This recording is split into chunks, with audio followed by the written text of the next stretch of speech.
We are live. Hey, everybody, it's Dale Jr. with the Dale Jr. download here. This is the Ask Jr. portion on our YouTube social handle. This is all presented to you by Xfinity. Leah is here with me to sort of go through the questions. And Mike Davis is here. I don't know if he's going to do anything or not, but he's here. Probably not. Are you not going to do anything? Okay. So here it is, Monday. Hope you guys got some good questions. Hope you had a good weekend. Let's get started. First question comes from John Duncan. He wants to know, says it sounds like the first hot lap at Darlington will be the green flag. Have you ever had a race like that? And if so, what were you thinking going into turn one? I don't know if we've ever had a race like that, but I'll tell you this. All right. When I hear about this, it reminds me of only one thing, and that's Mark Martin.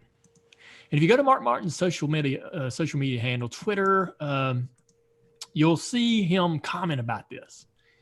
And when I was racing in 98 and 99 in the Xfinity series, Mark Martin was running all the races and winning all of them.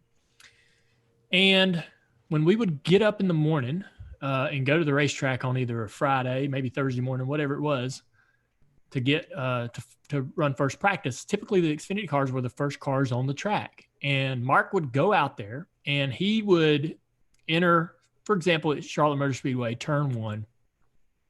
We would go out of the racetrack, and I'd try to follow him because I want to learn. And he would arc entering turn one bigger than he probably was ever going to do in the race. And with entirely 100% commitment on entry speed, on what he expected the grip to be, everything, he went in there with no questions, no doubts, and no insecurities, right? And this type of situation is tailor-made for a guy like Mark Martin. So that's what I think about when I hear about this. There'll be some guys that are going to be loving this idea. There's going to be some guys that are not going to like it, not going to be excited about it, going to be extremely nervous. And the ones that like it are going to love that, that they feel like they've got an advantage psychologically over some of these guys. So in Darlington, one of the toughest racetracks that you can race at. I don't care if you're out there by yourself. It's one of the hardest, most difficult ovals in the country. And yeah, I think it's really going to separate some of the braver, more talented guys from some of the less experienced, timid sort of drivers. But it'll be fun to watch. Can't wait. But that Mark Martin arcing off into turn one in the Xfinity series in that Winn-Dixie car in 1998 on a cold Friday morning, really was the most impressive thing that I'd ever seen in racing at that time. And it's exactly what it reminds me of. Guys like that, they're going to kill it. Staying on the theme of going back to racing, Jim Foster wants to know, what are teams doing to prepare for this upcoming stretch of back-to-back races that we may not know about? I don't, this is all uncharted territory for all of us. So everybody's going to approach it differently. I don't think there's a right or a wrong way. I'll tell you one thing, that if I'm a driver and I've been in my house, right? Haven't had a lot of opportunity to go communicate. Obviously we can Zoom and do all the things, but there's nothing as good as the communication you could have being in the same room, getting the temperature of people's opinions and the tone of their voice and inflection and all those things. You really can learn so much about what your crew chief expects from you or what your engineers are thinking about, all being in that same room. Well, we haven't been able to really do that a lot for some of these teams. So if I'm a driver and we're coming up on this weird schedule where we're going to run at Charlotte twice in the same week or have back-to-back races and 7 races in a very short period of time, I need to be in the room with those guys. They are the ones that can look at this and find the advantages. The engineers, the crew chiefs are going to sit at home or huddle and find ways to manipulate this and take advantage of opportunities that it presents. And so I want to be close to those guys. I want to be in the same room with them. I want to be talking to them on the phone with them, calling them, texting them, in sync with what their mindset is and what they expect to try to accomplish when we go to the racetrack. And That's really going to give me the most confidence. Everybody's different. Everybody feeds off of, I feed off of affirmation, cheerleading. People react well to different things, but I want to be around my guys and just sort of knowing that, man, they got it under control and they see some opportunities here and some ways to take advantage of this situation. Think about it. All right, let's be real. We're going to the racetrack and we've got a very limited amount of people that are going there.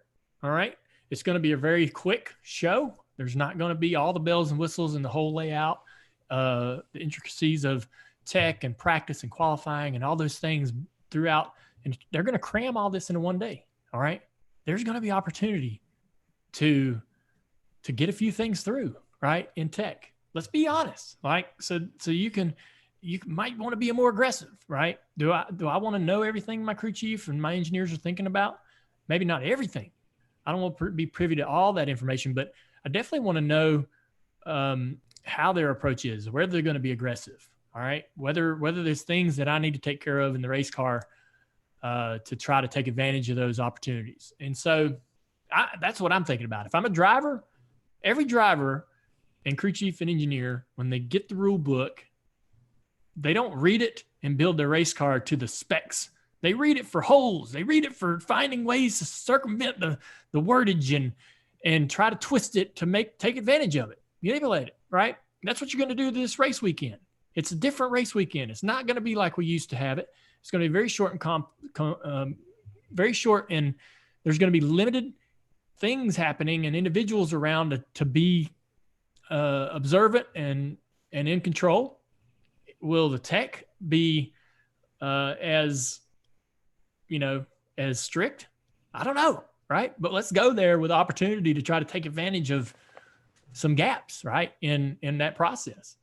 So that's how I would be approaching these weekends. I would be doing everything I could to try to take advantage of getting a win, creating more speed for myself, creating an advantage that other teams don't have. And I would be in the ear or on the phone or in the middle of the conversations with my crew chief and engineer all the time, every minute of the day. Next question coming from Tim Pendergrass. What would your first 5 picks be for the underappreciated paint scheme Hall of Fame? This one might be tough for you. What was all that? If there was an underappreciated paint scheme Hall of Fame, what would your first 5 picks be to go into it? 5 picks. I mean, I couldn't even probably give you one. Let me see. Underappreciated paint schemes. I've said this before. The Keystone, I think it was Keystone. Wally Dallenbach drove that car for Roush, number 16. Kind of had this orange, white corner sort of fade thing going on. I always liked that car. Anything with orange and a fade. One of our cars, I think I had this red sort of, it wasn't Oreo, it was a cracker. Ritz. Yeah, so the red Ritz Busch car that I ran at Daytona in February one year had this sort of yellow stripe around the bottom. I recreated that car intentionally for the Exalta race car for one of my years, one of the last few years I raced. I didn't tell anyone else that, but some people picked up on it when they saw it. But I like that sort of red to orange to yellow, any kind of fade thing, and I use that. But most good schemes are appreciated. There's not really any good schemes that aren't appreciated. But I would say that Keystone car. Plus, it was a beer car. I always liked all the beer cars. But most of the beer car, there's a lot of people that like the Miller. Let's talk about paint schemes that people like that I didn't think was that good. Like, okay, I got a lot more of them. I got a lot more of them than I do underrated favorites. Talking about beer cars, I go to the Miller cars, right? Look, I like Miller. I'll drink it. Nothing wrong with it. But I thought a lot of people really liked a lot of the Miller cars, and I really didn't think they were that great. Yeah, I really didn't.